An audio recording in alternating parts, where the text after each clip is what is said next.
Hai, perkenalkan nama saya Matilis Delviani Putri Bere dengan NIM 184111054. Saya mahasiswa dari Universitas Citra Bangsa Kupang, jurusan Farmasi.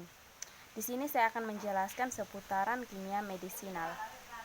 Jadi, kimia medisinal itu sendiri ilmu yang mempelajari hubungan struktur kimia atau obat dengan aktivitas biologisnya. Jadi pentingnya kimia medisinal dalam penemuan obat baru untuk mendapatkan suatu obat baru dengan mempelajari inti dari obat baru tersebut yang disebut parent compound atau mother compound, maupun untuk mengembangkan obat dengan efek terapi yang lebih besar dan efek samping yang lebih kecil.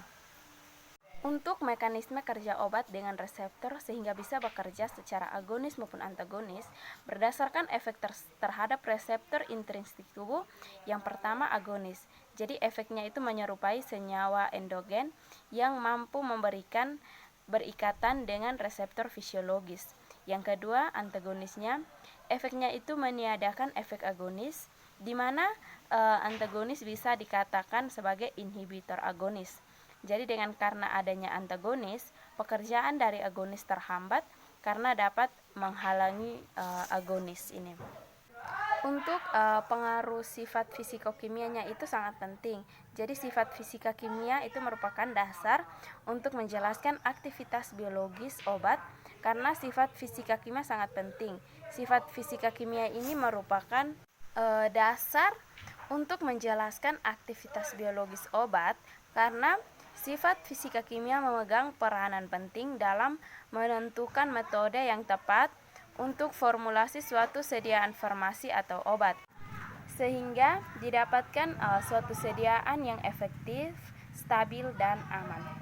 Sifat fisika kimia ini juga akan berikatan erat dengan pengangkutan obat untuk mencapai reseptor. Sebelum mencapai reseptor, molekul-molekul obat harus melalui bermacam-macam membran, berinteraksi dengan senyawa-senyawa dalam cairan luar dan dalam sel serta biopolimernya. Di sini sifat fisika kimia berperan dalam proses penyerapan dan distribusi obat, sehingga kadar obat pada waktu tertentu mencapai reseptor dalam jumlah yang cukup besar. Interaksi diklasifikasikan berdasarkan keterlibatan dalam proses farmakokinetika dan farmakodinamik. Untuk interaksi farmakokinetik ditandai dengan perubahan plasma, kadar obat, area di bawah kurva atau AVC, onsen, waktu paro, dan sebagainya. Interaksi farmakokinetik diakibatkan oleh perubahan laju atau tingkat absorpsi, distribusi, metabolisme, dan ekskresi. Interaksi farmakodinamik biasanya dihubungkan dengan kemampuan suatu obat untuk mengubah efek obat lain tanpa mengubah sifat-sifat farmakokinetiknya. Interaksi farmakodinamik meliputi adiktif, potensial, efek kombinasi, sinergisme, dan antagonisme.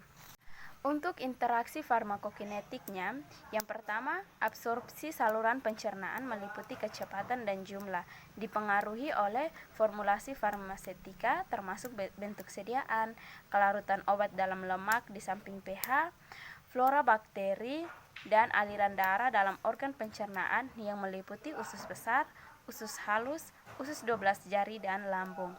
Yang kedua, ikatan obat protein atau pendesakan obat meliputi obat bebas atau aktif dan obat terkait atau tidak aktif. Yang ketiga, metabolisme hepatik meliputi peningkatan induksi enzim dan inhibisi enzim. Yang terakhir, clearance ginjal meliputi peningkatan ekskresi dan penurunan ekskresi. Sedangkan yang kedua, untuk interaksi farmakodinamika meliputi pertama, mempengaruhi absorpsi, kedua, menyebabkan perubahan pada ikatan protein, ketiga, mempengaruhi metabolisme, dan yang keempat adalah mempengaruhi ekskresi ginjal. Untuk respon efek obat bervariasi pada setiap orang. Yang mempengaruhinya antara lain, yang pertama itu adalah ukuran tubuh. Jadi dosis obat yang diberikan itu harus dihitung sesuai kondisi bobot badan dan tidak bisa menggunakan dosis yang standar. Yang kedua, usia. Jadi usia itu berhubungan erat dengan kondisi organ tubuh seseorang, terutama pada ginjal dan hati. Karena ginjal dan paru hati itu sangat berperan penting dalam pembuangan sisa obat dari dalam tubuh. Yang ketiga, toleransi dan resistensi. Jika sudah terjadi toleransi, maka obat tidak akan memberikan efek yang semestinya atau bisa dikatakan tidak mempan. Yang keempat, makanan yang dikonsumsi. Kelima, cara penyimpanan obat. Keenam, kondisi psikologisnya. Dan yang terakhir adalah kepatuhan atau adherensi. Yang berikut, afinitas itu adalah ukuran kemampuan obat untuk berikatan pada reseptor. Jadi ikatan kovalen menghasilkan afinitas kuat, interaksi stabil dan irreversibel. Ikatan elektrostatik bisa menghasilkan afinitas kuat atau lemah, biasanya bersifat reversibel. Contohnya itu afinitas dengan DR-nya itu kompleks. Untuk aktivitas intrinsik itu kemanjuran merujuk pada kemampuan relatif kompleks. Reseptor obat untuk menghasilkan respon yaitu fungsional maksimal.